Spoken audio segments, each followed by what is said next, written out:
Anybody here know what our average campaign contribution is? That's right, $27.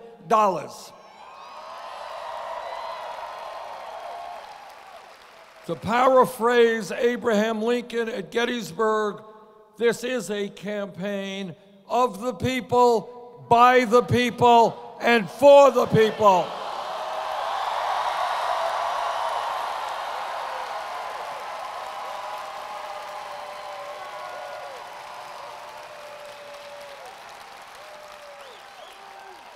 Now, Secretary Clinton has chosen another path in order to raise her campaign funds.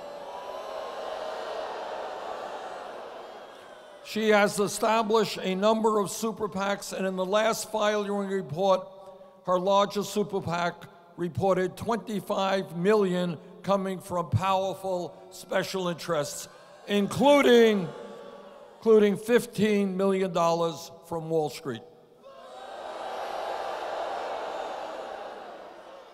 In addition to that, Secretary Clinton, as you know, has given a number of speeches behind closed doors to powerful Wall Street institutions for $225,000 a speech. Now, what I have said is that if you're going to give a speech and get paid $225,000, it must be an extraordinarily brilliant speech, right? It must be a speech that will address and resolve all of the world's conflicts. It must be a speech written in Shakespearean prose. And for that kind of money, it must be a speech of such great importance that she should share it with the rest of the world.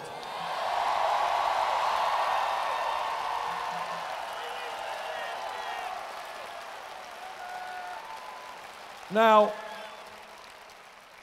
Secretary Clinton has said, well, look, she is prepared to release her transcripts if other people do the same.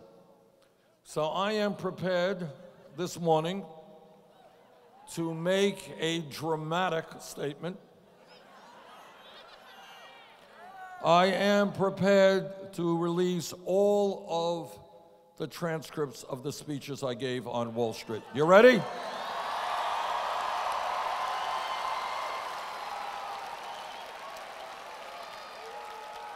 And that'll be pretty easy to do because there are no speeches to Wall Street.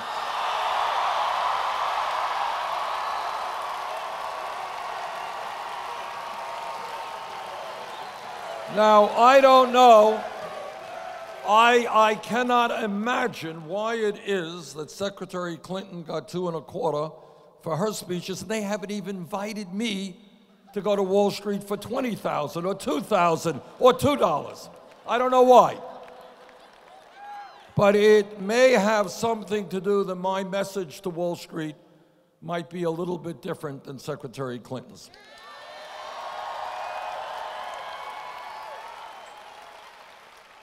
And here was what my message to Wall Street will be whenever they choose to invite me. And I got my cell phone on. I am waiting for the ring from Goldman Sachs. Come on down, Bernie, we want to hear from you. But here's what I would say. What I would say is that as a result of the greed and the recklessness and the illegal behavior of the people on Wall Street, this country was plunged into the worst economic downturn in the modern history of this country. What I would say is their greed and illegal behavior resulted in millions of Americans losing their jobs, losing their homes, losing their life savings. What I would say is that today, after Congress bailed out Wall Street against my vote, that today, 3 out of the 4 largest banks on Wall Street are bigger than they were when we bailed them out because they were too big to fail.